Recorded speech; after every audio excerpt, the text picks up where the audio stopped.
কারবালার ময়দানে ইতিহাসের এক ভয়াবহ অধ্যায় রচিত হয়েছিল। আজ আমরা সেই ঘটনা স্মরণ করব যা মুসলিম উম্মার জন্য শিক্ষা, ত্যাগ আর ঈমানের প্রতীক হয়ে আছে। ইমাম হুসেইন রাদিয়াল্লাহু আনহু রসূলুল্লাহ সাল্লাল্লাহু আলাইহি ওয়াসাল্লামের প্রিয় নাতি। তিনি মদিনা থেকে মক্কা, তারপর কুফার আহ্বানে কারবালার দিকে রওনা হন। কিন্তু কুফার লোকেরা বিশ্বাসঘাতকতা করে। ইয়াজিদের সৈন্যদল হাজার হাজার সেনা নিয়ে হুসেইনের অল্পসংখ্যা পরিবার ও সঙ্গীদের ঘিরে ফেলে। শিশুরা পানির তৃষ্ণায় কাঁদছে। হুসেইনের ছোট শিশু আলী আসগর কাঁদতে কাঁদতে দুর্বল হয়ে পড়েছে।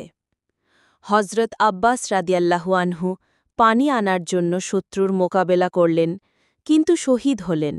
তবু মোশক ভরে শিবিরে পৌঁছাতে পারলেন না। একে একে হুসেইনের সঙ্গীরা, ভাইয়েরা, সন্তানরা শহীদ হতে থাকলেন। অবশেষে ইমাম হুসেন রাদিয়াল্লাহু আনহু একা রইলেন।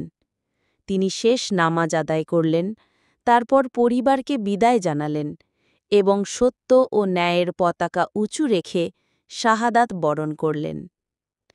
এই ত্যাগ চিরকাল মুসলিম উম্মার ইতিহাসে অমর হয়ে থাকবে।